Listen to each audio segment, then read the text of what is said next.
I have always been a supporter of the Pakatan, except in the last elections. But it doesn't mean that my heart is not entirely no more with the Pakatan. I have every respect for the opposition, for what they're trying to do. But I do know one thing, that in what you have at the moment, you're not fully geared enough to be able to do the job the way it could perhaps be done. Because you lack enough qualified people. And the reason why I wrote the book I did is just nation before self and values which do not die, was because I hoped and I prayed that having gone through all the emergencies, I'm now 83 years old. I knew Malaya as it was pre-war. I knew what Malaya was like during the Japanese occupation. I knew what Malaya was during the liberation period.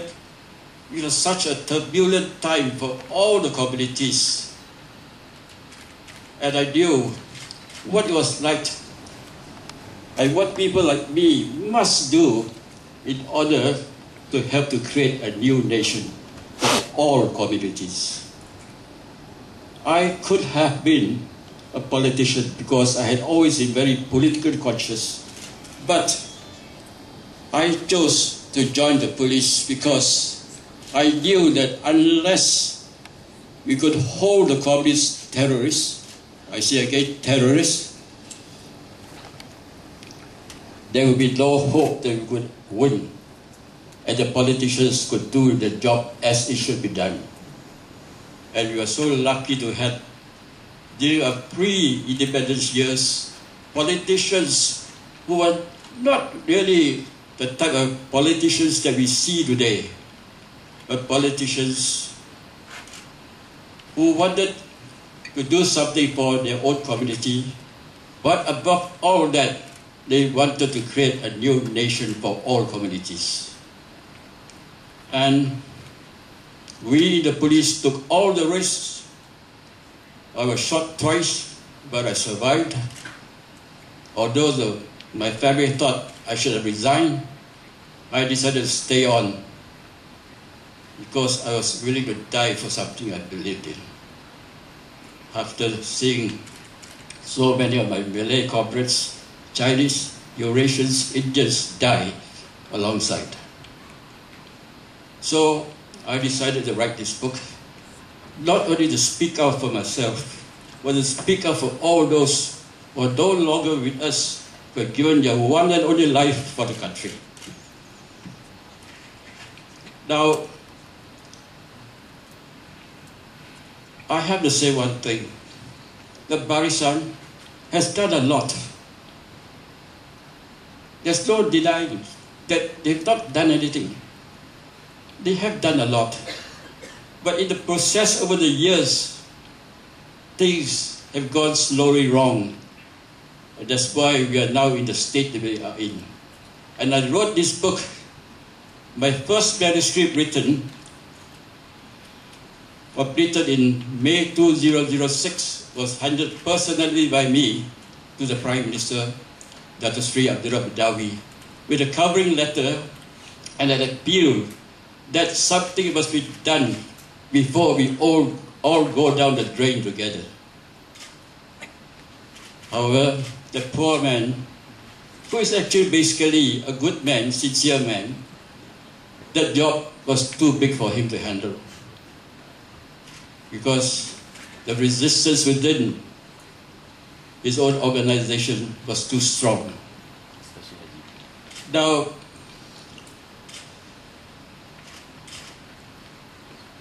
I personally feel that the real answer to the problems of our nation has got to come not only from the opposition, but also the Barisan, those who are still noble in their political intentions, and those who are noble in the opposition must ensure they continue to be noble and not fall down along the way and be investigated rightly or wrongly. Because if within the portals of now discovered opportunity within the opposition, if nobility is sacrificed again, it's only a matter of time that you will go in the same way. Because greed is not confined to any one race or any one political party. And it takes such a strong man with very strong convictions who really willing to die for something they believe in. That's the only way that a good party can really continue to work, not for themselves, but for the benefit of the riot. Now, some of you may have read what I said to a reporter recently about Jinping. I told her what I had done, how hard I fought the communists, how hard they tried to kill me. And in fact, Jinping, in an interview with some professionals in Australia, he described me as a man who spent most of my life looking for communists and the other part of my life evading assassination. Which is true because I have survived so many assassination attempts, whether by bullet, by accidents, or by poison.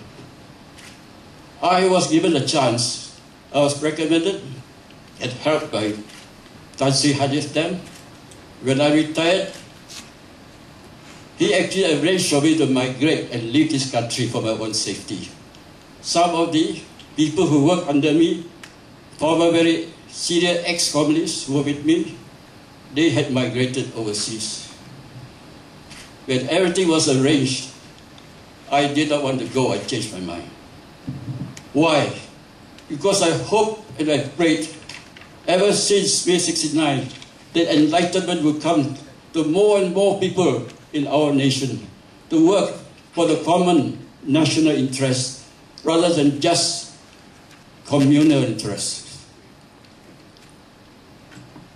I do hope and pray that one day we will just have multiracial parties, political parties in this country. But it will take a long time for that to, or at least some more time, for that to evolve. And it can only evolve when not only the Malay heartland, the Chinese heartland, the Indian heartland, they can begin to think less communal and more national. Because we cannot say that racism exists only in one party. Racism will always develop fastest in any community which has got a majority. Not only here, all over the world. So, if you think that some of the Malays are too racist, which some are very racist, you have to go only to China and see how the Chinese people think. Because they feel the same way. I mean, any minority will be regarded as threats, particularly when they want equal power. But it's not actually in sharing of power. It's how power is exercised that's most important, whether it really works for all the communities. In 1970, I was head of the Special Branch Brains Trust. I carried out an exercise on